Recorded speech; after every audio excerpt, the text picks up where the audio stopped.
This is a video on how to create a memorial keepsake in our diamond edge trinket stand mold. As you see, it has 6 feet there, and with this one, we're going to start off with Let's Resin metallic silver powder. This is not a mica, it's a very dense powder, and it gives beautiful finishes to the base and sides of any piece you use it on. For this, I'm going to show you how to create a memorial keepsake and what part that you would pour your items into, but I'm not going to be adding any memorial pieces to this other than the crystals on the top. For this part, I'm just dipping a flat brush into the powder, the metallic silver powder, and covering the bottom. I then use a pointy brush to get into the little feet area, making sure they're all coated with the silver. You can pour any color on top of this and it will not show through. Black, white, purple, green, whatever, you will just see silver on the outside. You don't want to forget doing the sides. The sides have a semi-gloss finish to them and they're little diamond edges. It shows up really nice. We also did another video, number 57, that shows using glossy photo paper in our diamond edge trinket stand mold. You can also create a memorial keepsake with a photo of a loved one rather than putting crystals on the top. For this, I'm going to use silver mica powder. I'm choosing that because I'm going to have crystals on top and I wanted to have the shine showing through. I mixed up a little over 5 ounces of resin and put in 5 scoops of silver mica powder. First, pouring into the feet area, you want to make sure there's no air bubbles, so you want to fill those up. And this is the section where you would add any keepsakes, whether you have memorial ashes, a lock of hair, a ring, or other personal items. You put those in the stand itself to establish a tangible connection to loved ones who have departed. When you incorporate crystals into the trinket stand like we're going to do, it not only brings beauty, but also brings a soft healing energy that will benefit you each time you look at it. Here I'm just filling up the base of the mold with my 5 ounces of resin, and I just used JDiction high gloss resin, a 1-to-1 inexpensive resin. You don't need anything fancy here.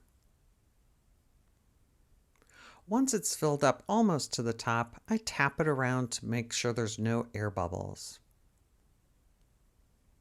Once that is cured, as you see there's a little bit of room left there, it's time to incorporate the crystals. I chose a stunning clear quartz point because clear quartz is the most powerful healing crystal on the planet. I then surrounded it with rose quartz because it helps to restore emotional balance, and I used angel aura quartz on the outside because it helps provide inner peace and serenity. This is why crystals are great to use in any project. I mixed up a little bit of clear resin, and I'm basically using the resin as a glue. I do not need that much of it, but of course I went and added some more because it wasn't moving that well. I did end up using a little bit too much. Basically, you're not doing anything but gluing the crystals down, so you need very little. It does need to touch all areas though, so you don't have loose stones at the end. Once that's down, I have my angel aura quartz and I'm just building a barrier around the outside circle. Using a little silicone pen to tuck the crystals in.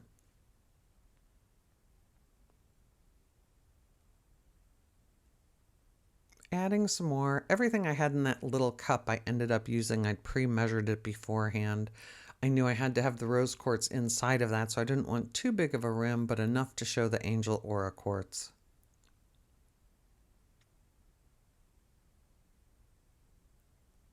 Again, just tucking it in, letting them sit happily together. Once that's done, I take the center quartz crystal point and position it as well as I can in the center.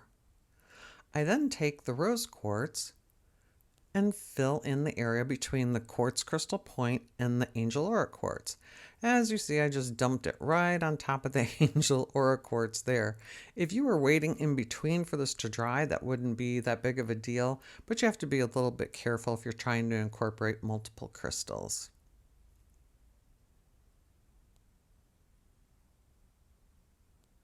I filled up all the areas of resin. It was looking a little bit wet. That's the thing when you have too much resin, the crystals look like they're sinking under it. The Angel Aura quartz looks okay, but I wasn't happy with how that rose quartz looked.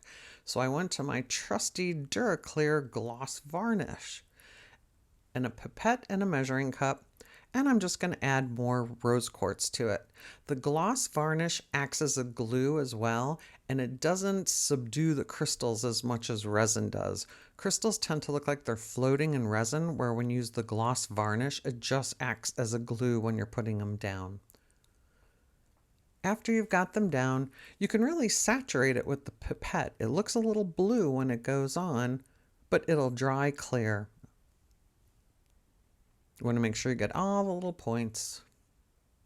Careful not to get it on the quartz crystal in the center. Once it's done, it's time to demold. The silver edges and feet and bottom really give it a professional look. It's semi-gloss normally, but it has a beautiful matte finish, and that quartz point looks beautiful in the center. It makes a gorgeous memorial keepsake or just a trinket stand. Let us know what you think about it in the comments below.